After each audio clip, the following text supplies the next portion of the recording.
Hello everyone, मैं नमित आप सबका वेलकम करती हूँ आपके अपने चैनल कॉमर्स हरिकेन्स पर। सबसे पहले तो मैं आप सभी को बहुत थैंक यू बोलना चाहती हूँ क्योंकि मेरी रूरल मार्केटिंग और वैल्यू एजुकेशन की सीरीज़ को आप लोगों ने बहुत पसंद किया है। आप ही की इस रिकमेंडेशन पर मैं एक नई सीरीज़ स्टार्ट करने जा रही हूँ जिसका नाम है एंटरप्रेन्योरशिप डेवलपमेंट। इस सीरीज़ में मैं आपको बीकॉम, बीबीए, एमबीए और अदर कोर्सेज का सिलेबस कवर करवाने वाली हूँ। आप अपना सिलेबस अपने सामने रखिएगा और जो जो टॉपिक्स आपको चाहिए वो आप इस सीरीज़ में देख सकते हैं। और मैं गारंटी देती हूँ कि अगर आपने इस सीरीज़ को अच्छे से पढ़ लिया, सुन लिया, तो ये सारा टॉपिक आपको ऑटोमेटिकली याद हो जाएगा और आप एग्जाम में बहुत अच्छे मार्क्स लेंगे। जो जो कंटेंट मैं यहाँ लिखवाऊंगी आप इतना भी अगर एग्जाम में लिखेंगे तो वो सफिशिएंट होगा, इसीलिए वीडियोज़ को ध्यान से ज़रूर देखना है। एंटरप्रेन्योरशिप क्या होता है इसको समझने के लिए पहले आपको ये पता होना चाहिए कि इसे हम एज अ सब्जेक्ट क्यों पढ़ रहे हैं। नॉर्मली हम सभी ऐसा लाइफस्टाइल चाहते हैं जिसमें 9 to 5 हमने जॉब किया, मंथ के एंड में सैलरी आ गई और फालतू का टेंशन नहीं है, रिस्क नहीं है ना, कोई रिस्क नहीं है। आपको पता है आप मंथली काम कर रहे हो तो मंथ के एंड में आपको सैलरी मिल ही जाएगी।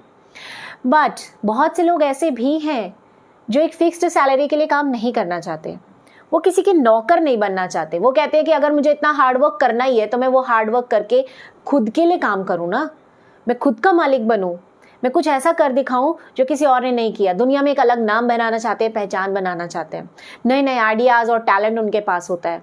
और सबसे बड़ी बात कि वो रिस्क उठाने के लिए तैयार होते हैं, वो डरपोक नहीं होते। और ऐसे ही लोगों को हम बोलते हैं एंटरप्रेन्योर, जो अपना एक बिजनेस स्टार्ट करते हैं और मार्केट में उससे पैसा कमाते हैं। अब इसे हम एज अ सब्जेक्ट इसलिए पढ़ रहे हैं क्योंकि आजकल मेक इन इंडिया प्रोजेक्ट आने के बाद बहुत से बच्चे ऐसे हैं जो एंटरप्रेन्योर में जाना चाहते हैं, ठीक है, बिजनेस करना चाहते हैं। तो आपको पता तो होना चाहिए ना कि इसमें क्या क्या होता है, क्या क्या चीज़ें होती हैं, क्या प्रॉब्लम्स होती हैं और क्या गवर्नमेंट ने फैसिलिटीज़ दे रखी हैं। इसीलिए हम इसको एज अ सब्जेक्ट पढ़ रहे हैं। तो मैं आपसे रिक्वेस्ट करूंगी कि आप इस सब्जेक्ट को सिर्फ मार्क्स लेने के लिए ना पढ़े बल्कि डिटेल में अच्छे से समझे, क्योंकि हो सकता है कि आप ही में से कल कोई अच्छा एंटरप्रेन्योर बन जाए, है ना। तो चलिए स्टार्ट करते हैं। बहुत लेक्चर हो गया, हम अपनी वीडियो को स्टार्ट करते हैं जिसमें आज हम सिंपल मीनिंग और इंट्रोडक्शन पढ़ेंगे, बहुत हैवी नहीं करेंगे, ठीक है। मगर उससे पहले अगर आप चैनल पर नए हैं और अभी तक चैनल सब्सक्राइब नहीं किया है तो जल्दी से कर दीजिए। वीडियो पसंद आए तो दोस्तों के साथ शेयर कीजिएगा, लाइक कीजिएगा और हाँ, कमेंट करके ज़रूर बताइएगा वीडियो आपको कैसी लगी। बच्चों, आपके कमेंट से मुझे मोटिवेशन मिलती है ताकि मैं आपके लिए नई नई वीडियोज़ लेकर आऊँ। तो प्लीज़ मुझे थोड़ा सा सपोर्ट कीजिए, बहुत मेहनत से मैं आपके लिए टॉपिक्स बना रही हूँ। आइए बात करते हैं एंटरप्रेन्योर के। पहले इसकी इंट्रोडक्शन देखते हैं कि ये क्या चीज़ है। ये वर्ड एंटरप्रेन्योर जो है डिराइव्ड हुआ था फ्रेंच वर्ड एंटरप्रेन्योर से, जिसका मतलब होता है टू अंडरटेक, यानी कि चालू करना, कोई चीज़ स्टार्ट करना या जिम्मेदारी उठाना, ठीक है। इस वर्ड का मतलब होता है जिम्मेदारी उठाना। अब एंटरप्रेन्योर कौन होता है? ये एक ऐसा इंसान होता है जो मार्केट में अवेलेबल फैक्टर्स ऑफ प्रोडक्शन का यूज़ करता है और उन फैक्टर्स ऑफ प्रोडक्शन से कोई गुड्स या सर्विसेज प्रोड्यूस करता है, मतलब कोई प्रोडक्ट बनाता है, उसको मार्केट में बेचता है एक पर्टिकुलर प्राइस पर ताकि उसे बदले में अच्छा प्रॉफिट्स हो सके। सिंपल भाषा में कहा जाए तो ये एक बिजनेस है, ठीक है, जिसमें आप पैसा इन्वेस्ट करते हो, आप कोई चीज़ बनाते हो, उसे मार्केट में बेचते हो। जितना ये सुनने में आसान है ये करने में उतना ही मुश्किल, क्योंकि मार्केट में ऑलरेडी बहुत से कॉम्पिटिटर्स हैं और अगर आप एक नया स्टार्टअप करने जा रहे हो तो उन लोगों को बीट करना आपके लिए बहुत मुश्किल हो जाता है। आपको कुछ ऐसी नई चीज़ लेकर आनी होगी जो और कॉम्पिटिटर्स के पास नहीं है। आपके प्रोडक्ट में कुछ खास होना चाहिए ताकि कस्टमर आपके प्रोडक्ट को खरीदे।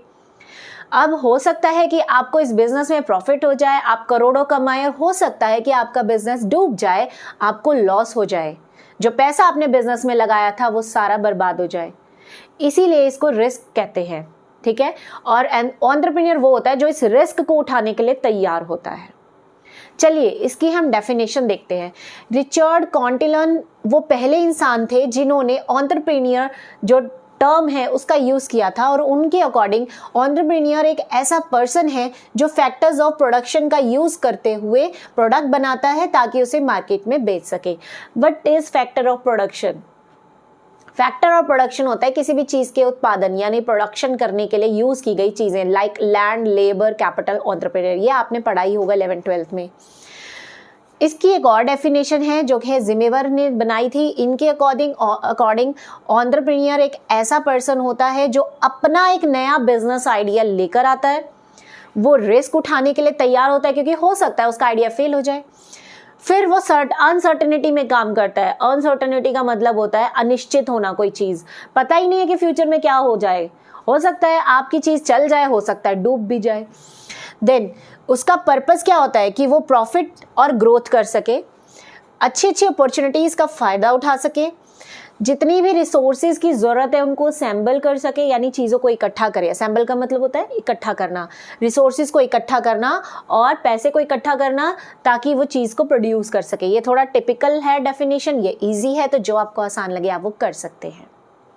तो हमें इससे क्या समझ आया? एंटरप्रेन्योर कौन है? एक ऐसा पर्सन जो फैक्टर्स ऑफ प्रोडक्शन यूज़ करता है ताकि वो एक अच्छा गुड्स बना सके, या कोई नया आइडिया है तो सर्विसेज दे सके। देन वो कॉम्पिटिटर को हरा सके, अपनी एक अलग पहचान बना सके, वो प्रॉफिट कमाना चाहता है और सबसे बड़ी बात वो रिस्क उठाना चाहता है। ठीक है, इसको एक बेस्ट एग्जाम्पल से समझते हैं। MBA चाय वाला के बारे में तो सभी ने सुना होगा। क्या आपने कभी सोचा था कि सिर्फ चाय बेचकर हम करोड़ों रुपए कमा सकते हैं? नहीं, लेकिन MBA चाय वाला जो है उन्होंने एक छोटे से स्टॉल से स्टार्ट किया था और धीरे धीरे उनका बिजनेस इतना ज़्यादा ग्रो हो गया कि वो एक कंपनी एस्टैब्लिश हो गई, वो एक एंटरप्रेन्योर बन गए। वो अलग बात है कि कुछ सिचुएशंस के चलते उनका बिजनेस फ्लॉप भी हो गया, बट हम यहाँ यही तो बात कर रहे हैं कि एंटरप्रेन्योर कौन है? जो रिस्क भी उठाना चाहता है कि पता नहीं फ्यूचर में क्या होगा। आज आप एकदम से हाइक पर गए हो सकता है कल आपको लॉस हो जाए। अब एक चाय बेचते समय उन्होंने नए नए आइडियाज़ जनरेट किए होंगे, कस्टमर को अट्रैक्ट करने की तरीके ढूंढे होंगे, नए नए रिलेशंस डेवलप किए होंगे लोगों के साथ कि हाँ हमें बिजनेस कैसे इस्टेब्लिश करना है, लोगों से मिले होंगे, मीटिंग्स की होंगे, प्रोजेक्ट्स बनाए होंगे, तभी तो वो इतना ग्रो कर पाए, है ना। तो क्लियर हो गया एंटरप्रेन्योर कौन होता है। चलिए आज के लिए इतना ही, नेक्स्ट वीडियो में हम इसके फीचर्स के बारे में बात करेंगे। Till then bye bye, have a good day.